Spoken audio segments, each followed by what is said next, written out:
Hi, my name is Mia Gill-Epner. I'm majoring in computer science at UC Berkeley, and I work for the Department of Defense, where I try to keep information safe. The internet is an open and public system. We all send and receive information over shared wires and connections. But even though it's an open system, we still exchange a lot of private data. Things like credit card numbers, bank information, passwords, and emails. So how is all this private stuff kept secret? Data of any kind can be kept secret through a process known as encryption, the scrambling or changing of the message to hide the original text. Now, decryption is the process of unscrambling that message to make it readable. This is a simple idea, and people have been doing it for centuries. One of the first well-known methods of encryption was Caesar's cipher, named after Julius Caesar, a Roman general who encrypted his military commands to make sure that if a message was intercepted by enemies, they wouldn't be able to read it. Caesar's cipher is an algorithm that substitutes each letter in the original message with a letter a certain number of steps down the alphabet. If the number is something only the sender and receiver know, then it's called the key. It allows the reader to unlock the secret message. For example, if your original message is hello, then using the Caesar cipher algorithm with a key of 5, the encrypted message would be this. To decrypt the message, the recipient would simply use the key to reverse the process. But there's a big problem with Caesar's cipher. Anybody can easily break or crack the encrypted message by trying every possible key. In the English alphabet, there are only 26 letters, which means you'd only need to try at most 26 keys to decrypt the message. Now, trying 26 possible keys isn't very hard. It would take at most an hour to do. So let's make it harder. Instead of shifting every letter by the same amount, let's shift each letter by a different amount.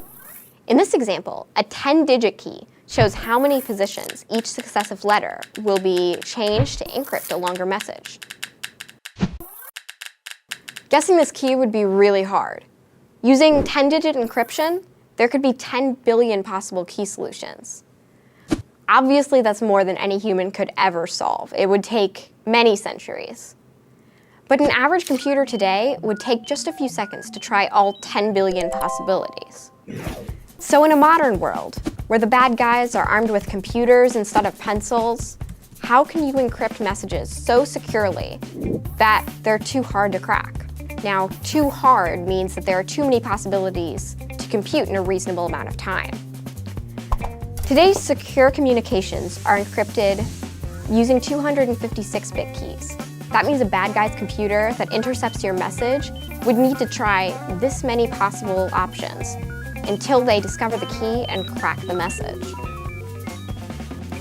Even if you had 100,000 supercomputers and each of them was able to try 1,000,000 billion keys every second, it would take trillions of trillions of trillions of years to try every option, just to crack a single message protected with 256-bit encryption.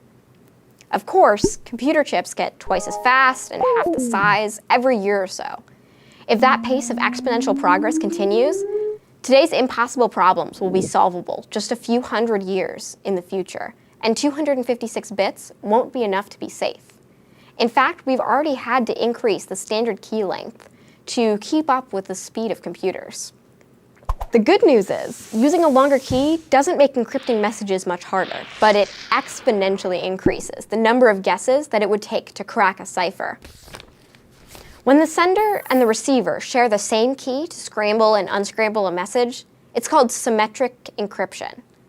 With symmetric encryption, like Caesar's cipher, the secret key has to be agreed on ahead of time by 2 people in private. So that's great for people, but the internet is open and public, so it's impossible for 2 computers to meet in private to agree on a secret key. Instead, computers use asymmetric keys, a public key that can be exchanged with anybody and a private key that is not shared. The public key is used to encrypt data, and anybody can use it to create a secret message. But the secret can only be decrypted by a computer with access to the private key. How this works is with some math that we won't get into right now. Think of it this way. Imagine that you have a personal mailbox where anybody can deposit mail, but they need a key to do it. Now, you could make many copies of the deposit key and send one to your friend, or even just make it publicly available. Your friend, or even a stranger, can use the public key to access your deposit slot and drop a message in. But only you can open the mailbox with your private key to access all of the secret messages you've received. And you can send a secure message back to your friend by using the public deposit key to their mailbox. This way, people can exchange secure messages without ever needing to agree on a private key.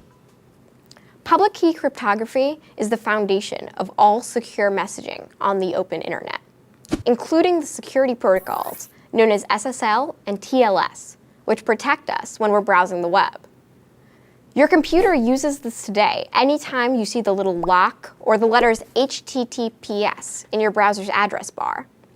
This means your computer is using public key encryption to exchange data securely with the website you're on. As more and more people get on the internet, more and more private data will be transmitted, and the need to secure that data will be even more important. And as computers become faster and faster, we'll have to develop new ways to make encryption too hard for computers to break. This is what I do with my work, and it's always changing.